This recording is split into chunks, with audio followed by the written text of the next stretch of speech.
totally talking about today? Books? Books.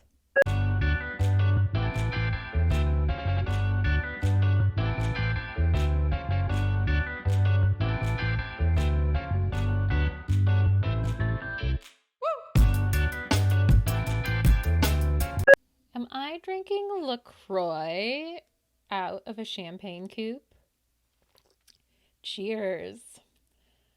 Cheers, baby.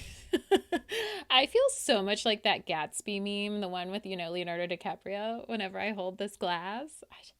I love these glasses. If I could drink everything forever, forever and ever, amen, out of these glasses, I would be so happy. And also, it's just like so inconvenient and dumb. And like, it's like basically like, let's, glasses, let's like make them more like plates and like then, make it into a drinking glass. But like, whatever. Hi, hey. Oh my God, I'm dripping.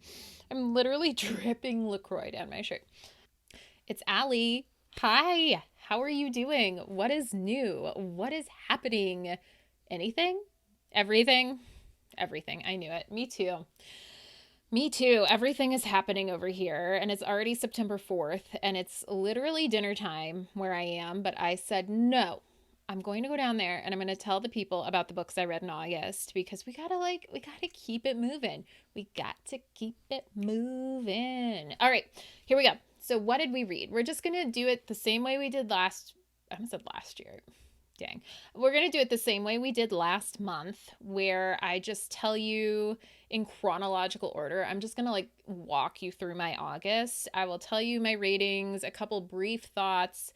We'll like pop the beautiful picture up. Okay. You'll have like a beautiful image. So you're able to, get a look-see-do at the book I'm talking about. And it's better than me, like, flim-flamming it around.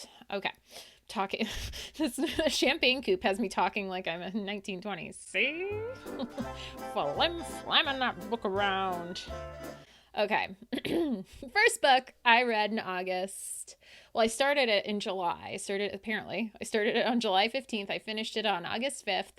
It was my first completed book of the month, and it was Final Girls by Riley Sager. I liked it. I liked it all right. I gave it 4 stars. What is there to say about this book, really, that hasn't already been said? It is one of Riley Sager's strongest works. It is also his first under that pen name, I believe. That was his first book as Riley Sager. He's previously written under 2 other pseudonyms.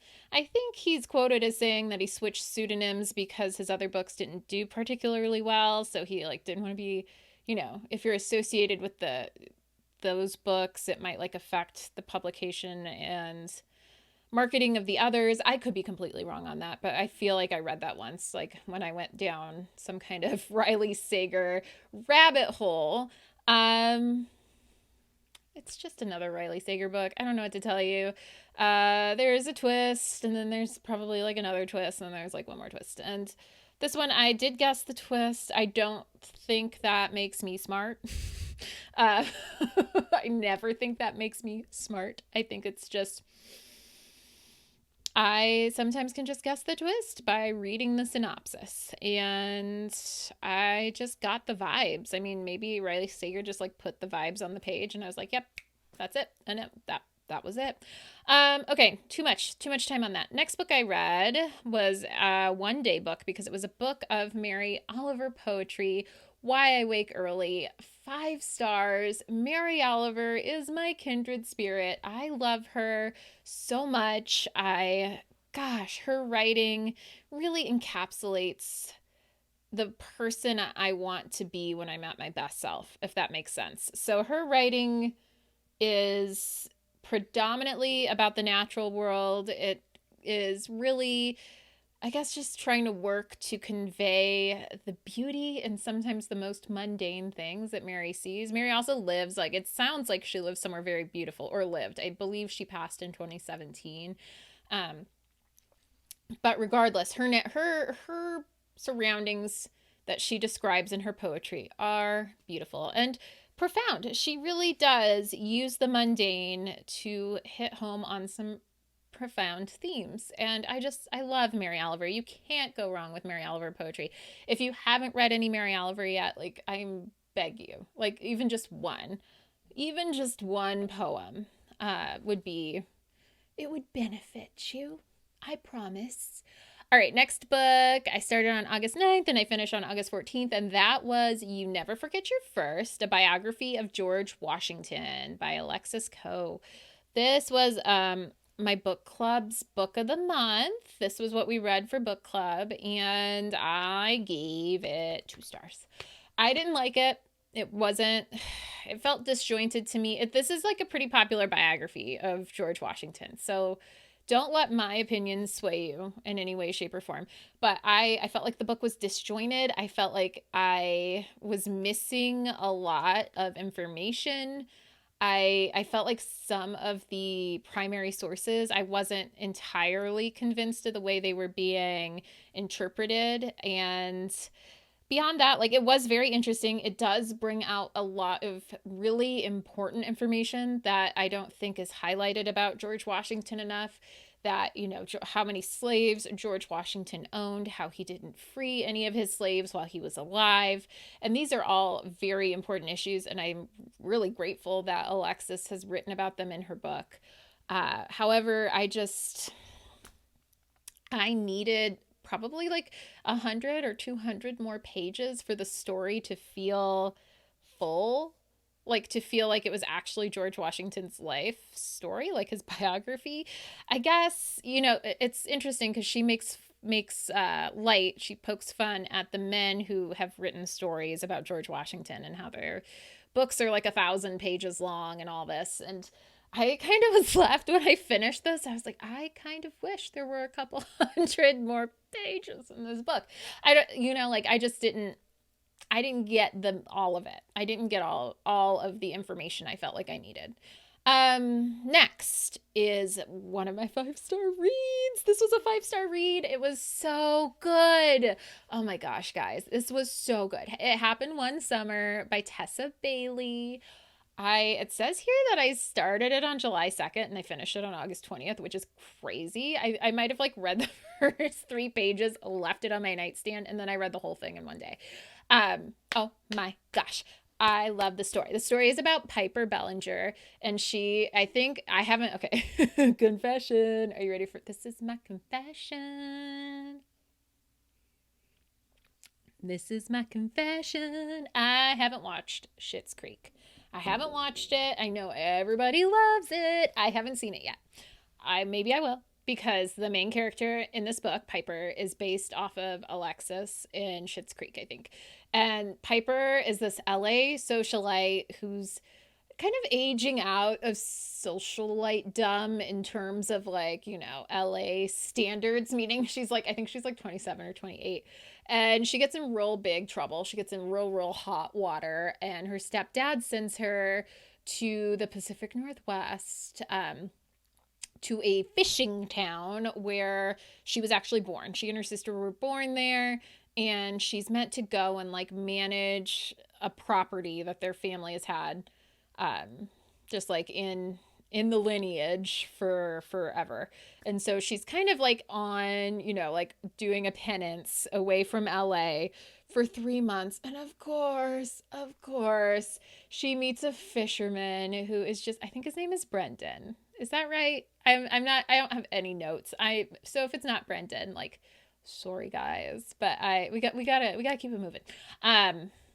Boy, oh boy, this was such a good story. It made me smile. This is 155% Tessa's best work. I mean, I've only read 3 Tessa Bailey books, and they're like more of her recent stuff. I know her catalog, her backlist is insane. She's written so much, which like it shows, because this story is well plotted. It is interesting. It is funny.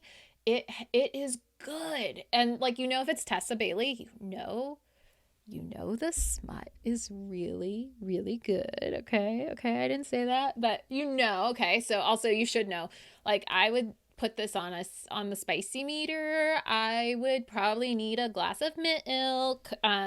So just like if you're not into spicy romance, or if you're not old enough for spicy romance, just know that. Just know that if it's not for you, if that kind of stuff, if those kinds of depictions aren't for you, like don't go for this one. But if it is, or it doesn't bother you, I just threw my crystal on the ground, that's fine. If it's for you, then this is for you. This book was so good. It was so good. Okay, what's next? I lost my screen. Okay. Next, I read my final Riley Sager book, guys. I need like a certificate. Okay, I need a certificate, and it needs to be like my graduation diploma, and it needs to say like preeminent Riley Sager scholar, because I have read all 6 Riley Sager books. Survive the Night was my last one. This one I actually wasn't going to read at all, because it is also, I think, known as his like most reviled work. I don't know if that's accurate, or if that was just like the few people I knew that read it didn't like it. But regardless, this one is a very low rated. I liked it. I will do a video kind of reviewing all of Riley Sager's books, but like this one was okay. All right, it was fine. I can see where people, like, if I tell you what bothered people, I think it would be a spoiler, so I won't get into that. But basically, we've got a girl who needs a ride home to somewhere in Ohio, and she uses the campus rideshare board to find someone to help her get home, and she's in the car overnight with someone that is starting to make her think that she, is with somebody who's like for fun, like somebody who does a little bit of like for fun, for funsies, repeatedly. We call those serial killers, I guess. So, she starts to get like a little bit like, ooh, I don't know about those. And so that's kind of how the story unfolds. Also, I realized I did not tell you like what the other Riley Sager book was about, but I guess we could go back. Oh, well, fine. I'll go back. Real quick, the Final Girls, flip it to Final Girls, editing alley. Final Girls is about a girl who survives a horrific serial killer incident, and she is then kind of, what's her name? Quincy. I think her name is Quincy. And she is like under the protection of the cop that like helped her in that time, like who discovered her on the side of the road, and she can't remember any of it. Like she can't remember how it went down, etc., etc. But she's doing okay. She's like got a little bit of a baking blog, and like playing like, she's doing okay. She's got a normal life. And one day she gets a visit from another, final girl, or a girl who survived something horrific like that. And she comes to visit because the third and like the trio of final girls who were like big in the news in Riley Sager's fictitious world, one of them ended up dead. So, they're kind of like, uh-oh, what's going on? And so, that kind of mystery unfolds for us. Yes. Okay. There you go. It's fine. If you're interested, good for you. Good for you. Go read it. Next, we have Hilda and the Stone Forest by Luke Pearson. Any Hilda is a good Hilda. I read it in one day, of course. 5-star Hilda. What is there to say beyond just go pick up Hildas if you haven't read them yet? I do recommend, like, they're $15 a pop, like, and there's like 6 of them, so like you do the math, right? But pick them up from the library. I just think they're so charming. Or like me, like I do like go back to the Hildas, and they are very comforting. Like they are super comforting. They're rereadable. They're very good. Next book. I taught this book, Romeo and Juliet by William Shakespeare. Oh my God, I had so much fun reading this book. It was amazing. And it's not for the reasons you think. I'm not like, Romeo, this is so romantic, Romeo. It's so silly. It's the silliest thing I've ever read. Part of teaching it was plotting it on like a timeline. And I had never realized that Romeo and Juliet met on a Sunday and then, they're both dead by Thursday. So that's like the timeline, and they get married on a Tuesday. So it's like a crazy timeline.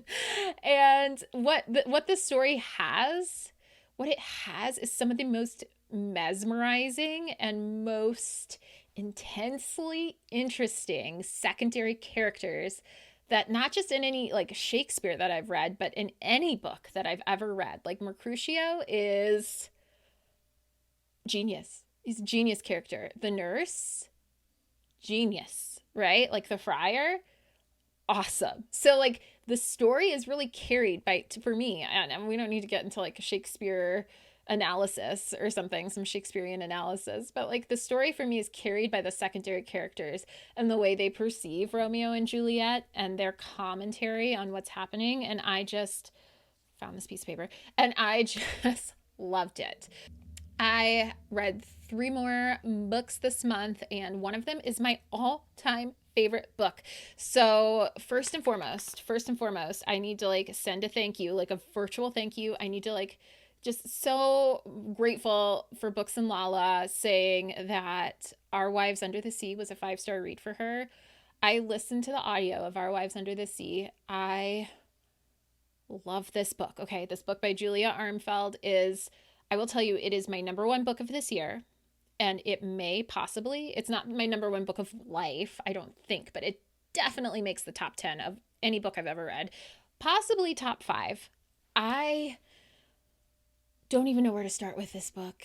I don't even know. I don't want to tell you too much about it. I just want you to read it. I can't remember if Kayla said that she felt like this book was going to have a limited audience or not. Because there are books like that you may love with your whole heart, but it doesn't have mass market appeal. I feel like this book I don't know. Like, I do think this book, there's something about it that's so universal that I didn't expect. I didn't expect the universality of the themes to shine through without beating you over the head. Because that's the thing that drives me bonkers, is when an author is trying to like give you either social commentary or like some kind of universal human truth, but they think you're not paying attention, I guess, or I don't know what they think, but they start telling you instead of showing you. And then before you know it, it's just like, this book is about how we are all sad sometimes and people change and it can make us sad. And sometimes we have to let them go. And that's what's best for both of them. That is like, you don't need to tell us that. Okay. Like you don't need to actually put it on the thing. Anyways. This book is so beautiful. So this book follows Miri, who is a grant writer, and she, works at home and is married to Leah, who is a deep sea explorer. And Leah goes on a trip in a submarine to like the deepest, darkest depths of the ocean. It's like the farthest a submarine's ever gone.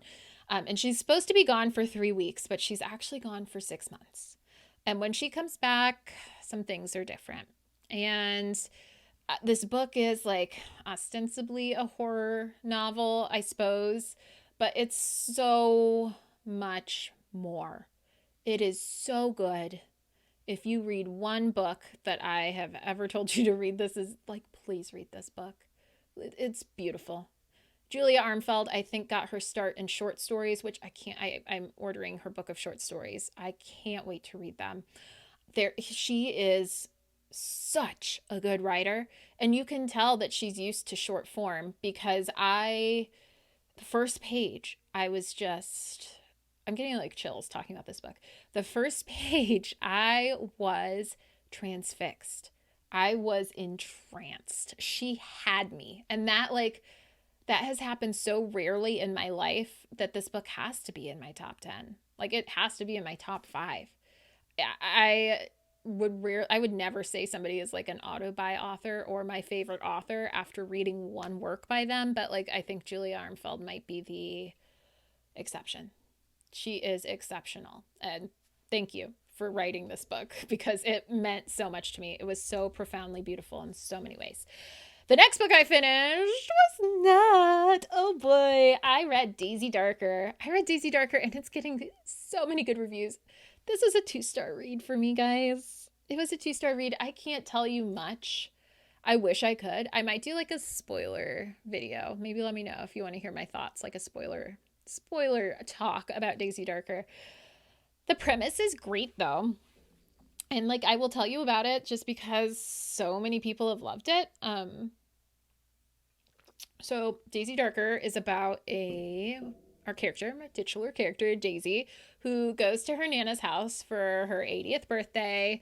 Nana is a children's book author who once went to I think like a tarot card or a palm reader in Land's End who told her like she wasn't going to live past 80. And so she's taken it to heart. She thinks this is her like last birthday. And so the whole family gathers together for a birthday party for Nana. And they're sitting around, having dinner, having a great time. Everybody goes to bed. And then I think it's about midnight when, oh my God, there's a disturbance. Nana is, and then like as the hours progress, people end up also becoming unalive.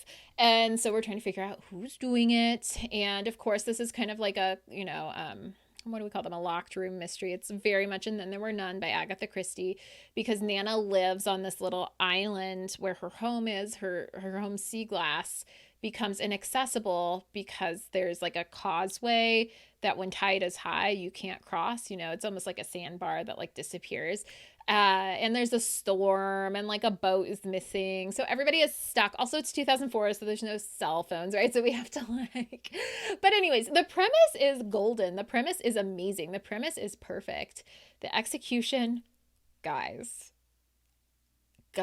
this might be in my bottom 10 books of the year. I'm so sorry if you loved this book. If you did love it, I want to hear all about it. And I want to know how. I mean, that sounded rude. No, but I do. I want to know what parts of this book really spoke to you, because I'm sure there are, there's a book for every person, a person for every book. This book was not for me. Okay. It was not for me. And if you are like me or your reading tastes are like me, it's possible it won't be for you either. But we'll leave it there. Last book of the month. I technically finished on September 1st, I think, but we'll just talk about it. I read How to Keep House While Drowning by Casey Davis. I just gave this a 3-star. It was super fast. I think if you remember my TBR, I got like really jazzed. I thought she was like, spitting just the truth on page, and she did. But I felt like most of this, and I don't mean this in a rude way, but I felt like it could have been distilled down to like maybe 10 pages. And it wasn't necessarily a book meant for me, not at this moment in my life. I could see how this book would be really helpful and really empowering. But it wasn't quite what I was looking for. But it did remind me that housekeeping is not a moral issue. A clean house does not make you a morally upstanding person, nor does a dirty house affect your morality in any way, shape, or form. And I also liked, she did say a lot about like how our spaces should be functional, and we shouldn't be trying to take care of our house. We should be finding ways our house can take care of us. So that was amazing. I got that text about dinner about 7 minutes ago and I can smell it. I literally smell it. So I need to go eat. I want to know what you read in August. I will also be back like so soon, like in the blink of an eye, to tell you what I'm going to be reading in September. Spoiler, it's a lot of what I was supposed to read in August because I didn't make it through that pile. Do you remember that pile? That pile was like, girl, there were more books than days in August. There were more books than days in August. That's too much. I'm too much sometimes. Too much. Okay, until next time, my friends, thank you for hanging. Tell me about your favorite books and I'll see you later. Bye. Mwah.